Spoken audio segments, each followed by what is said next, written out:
People of the Purple Butterfly here, otherwise known as People7 on Twitter and YouTube, People elsewhere on the internet. My blog is located at purplebutterfly-people.blogspot.com, and my soaps, Purple Butterfly Soaps, can be located at people.etsy.com. And today I'm wrapping up the beauties, and when I'm done, they're going to look like this. Is that cute or what? But I figure go ahead and show you how I did that. Hey, the sun is out. Look at there. It's shining through the beach blanket that I'm using to blot out the cold weather and such. Anyway, that's good because at that level of brightness, that means it would have been blinding if I didn't have that up there. You're going to take a length of yarn, whichever color you want. I used a pompadour type, so that way it has that little spiral. But be careful if you use pompadour yarn. It snags very quickly and will get stuck. If you do have a snarl on a pompadour yarn, there's one fix. So don't be afraid to just go ahead and trim it up. Okay? Now, you're going to take and wrap this around twice.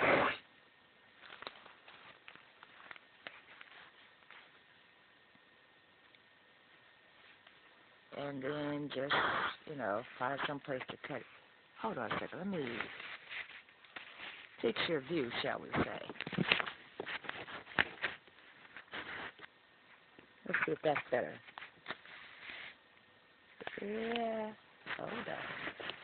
We want you to be able to see what it is I'm doing, right? There we go. Now, you're going to take a length of material and wrap it around twice.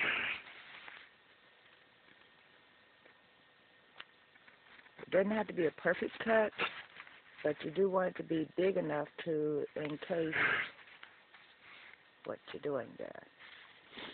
And I want the back to have the twist, not the front. Okie dokie. So, once you get it where you want it, now you're going to just make a, simple knot.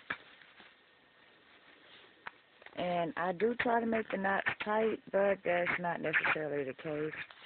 So, basically, the second step is what allows it to, be more secure. So, got the knot going down. I'm holding my finger there to tie it. Okay, now I'm moving this over. And because it's a wraparound method, it's going to be a crisscross. See that? Like that. And then there's crisscross. Hopefully that crisscross is in the center. If not, just kind of adjust it as you go. Now you take the bottom half of the crisscross and feed the top half through. Like that. So that way you can tie it in the center.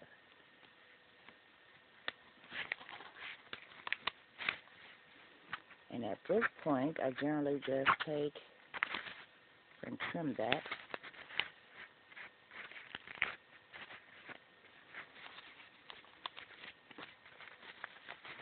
And then I'm left with this.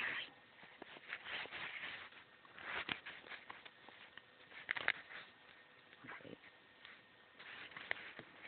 And then what I do is if I'm putting a label or anything on it, I can slide the label or a name tag or whatever right through there.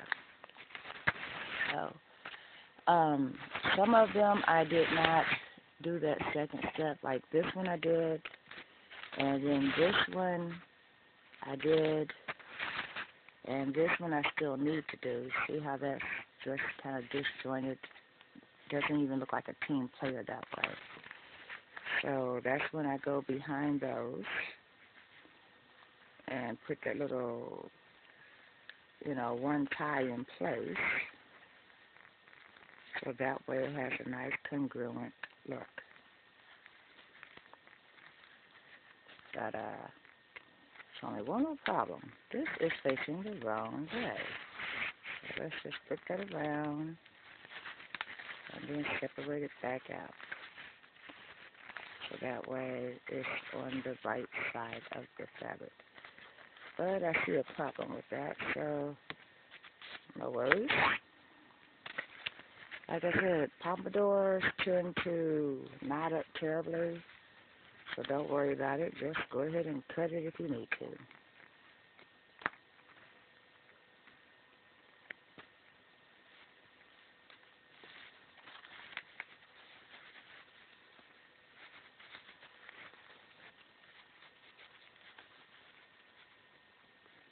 Sometimes it tries to cross over for you. And if it lays properly, I let it do that. That way it takes out one of those, steps.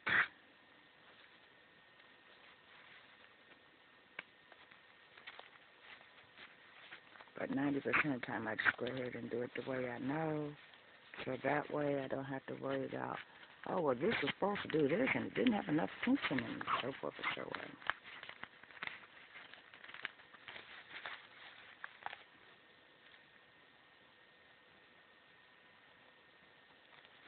And in these I have my Rhapsody and Beauties ready to go.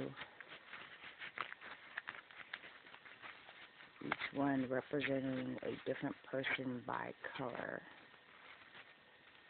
I have everything from pink to yellow to gold to blue. I'm going to name off the people that's in this Rhapsody and Beauty soap. There's Sharon S., Joyce P., Cindy D., Nancy A., Betty S., Betty H., Miss Linda, not sure what her last name is, Sue U., Judy S., Miss Diane, not sure what her last name is, me, and Mom. And I figured I would put it in this very colorful gold box, but this part popped off. So if I can't find some tape to put that back together, then I'll just find another gift box. And either way, I'm still going to put some tape on there because this is brand new out the store. And if you look very closely, that tape literally either failed or simply didn't get glued. I mean, you can see where it just kind of lifted up. And that's an important project that has a little bit of weight. So the last thing I want is to be, going to present somebody with something. Well, we have duct tape. And while I'm going to present it, it's ducking out the bottom. That will not work for me.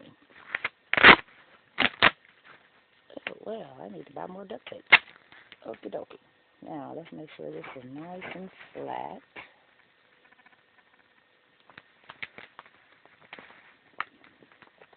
And since this is a presentation box, unless somebody's specifically looking at the bottom, they're never going to know that's there.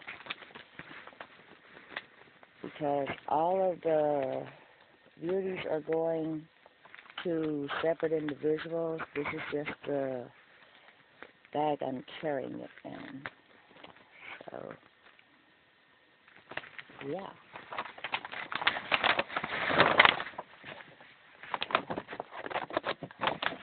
And then there's a little panel that fits in there. Ta-da! Cool or what? So, if all the soap's in the bag like this, no one's going to see what I just did to the bottom unless I show it to them.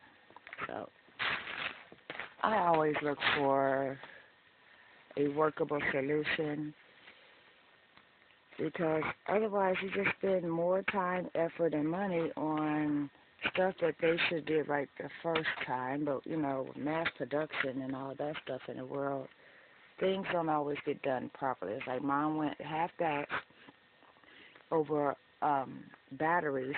Batteries are expensive, especially for a monitor.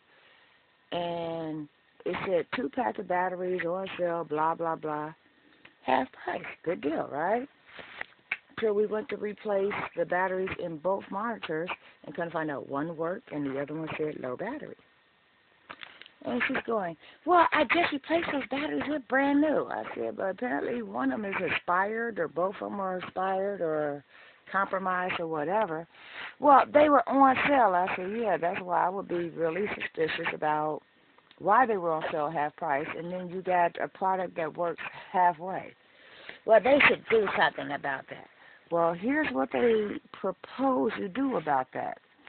You spend money on postage and handling and send it back to the manufacturer instead of the store, which is around the corner, and they will replace them for free. But you have to send them like by priority mail, which is $5.80, which means you're actually paying more than if you just went to the store and replaced them outright. That's how they get you. And that's also how come they get away with it, because they know not many people are going to go through all that when they could just go to the store and replace whatever.